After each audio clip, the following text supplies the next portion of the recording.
والنور يهدي الحائرين ضياء. Bismillahirrahmanirrahim. Assalamualaikum warahmatullahi wabarakatuh. Bismillah, alhamdulillah, wassalatu wassalamu ala rasulillah wa ala alihi wa sahbihi wa mawalah. Amma ba'da, fala hawla wa la quwwata illa billahil aliyil azim. Nah, dari aspek penilaian diarahkan bagaimana keseimbangan 4 maharoh, 4 keterampilan dasar di dalam berbahasa itu betul-betul menjadi tujuan utama dari apa yang kita inginkan dengan kurikulum ini. Yang pertama ada keterampilan memahami, yang memahami ketika mendengarkan dan memahami ketika membaca. Jadi kompetensi istima dan kiroahnya. Kemudian tidak cukup hanya memahami saja.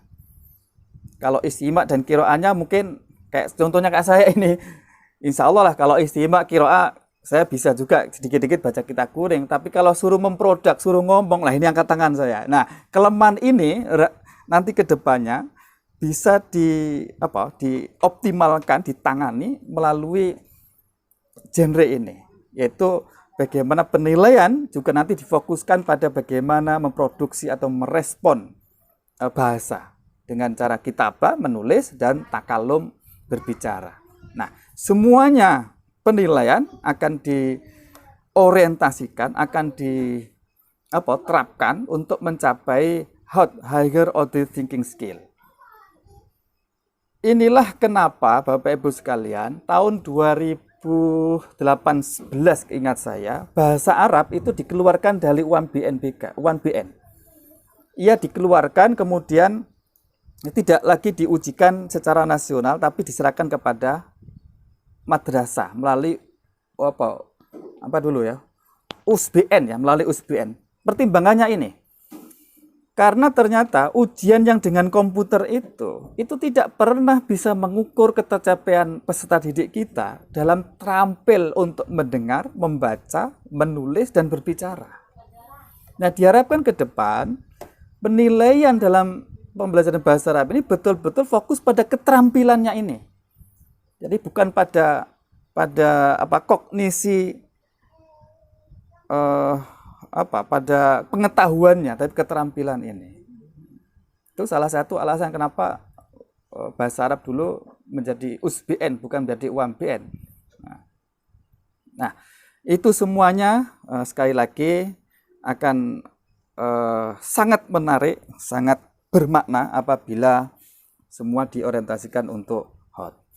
Yang paling akhir, Bapak Ibu sekalian, penilaian kita ingin melalui KMA ini mengarus utamakan kepada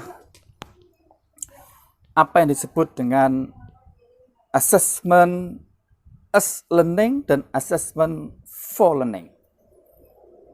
Jadi ada 3 paradigma penilaian, yaitu penilaian sebagai pembelajaran itu sendiri, kemudian penilaian untuk memperbaiki proses pembelajaran, dan penilaian untuk mengukur ketercapaian hasil pembelajaran. Nah, menurut hasil penelitian yang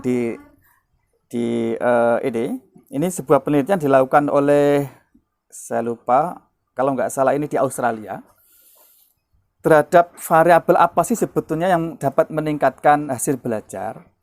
Ternyata kesimpulannya adalah umpan balik terhadap peserta didik itu menyumbangkan 9 poin hasil belajar dengan biaya yang sangat murah. Jadi yang warna oranye ini adalah biayanya, kemudian yang warna biru tua ini adalah sumbangan terhadap hasil belajar.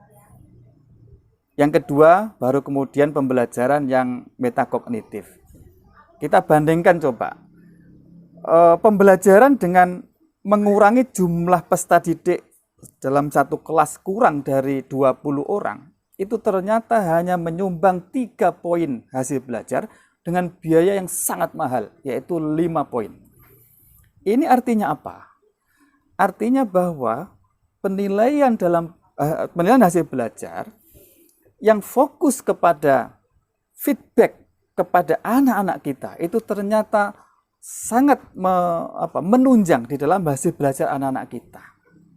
Lalu apa yang bisa kita lakukan dengan penilaian hasil belajar dan mementingkan kepada umpan balik ini? Pertama adalah kita harus dalam penilaian itu memastikan bahwa peserta didik paham betul tentang apa kekurangan dia dan kelebihan dia di dalam mengerjakan soal itu. Ini kalau konteks penilaian ulangan. Tidak berhenti di situ.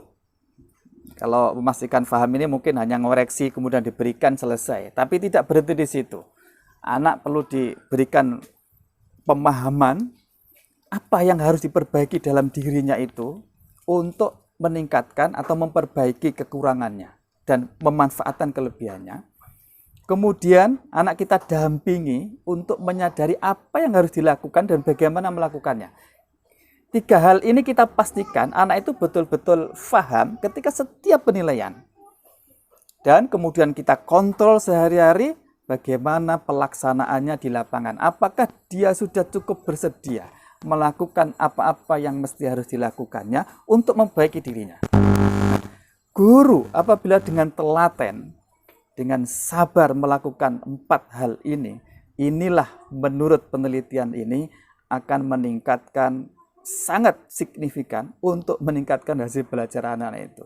Namun sekali lagi untuk ini memang butuh kesabaran, butuh ketelatenan, dan satu lagi adalah butuh hubungan antara guru dengan murid itu betul-betul dibangun dalam suasana yang nyaman, yang saya sebutnya dengan suasana mahabbah fillah, yang tadi di depan suasana kebatinan yang mendukung tadi itu.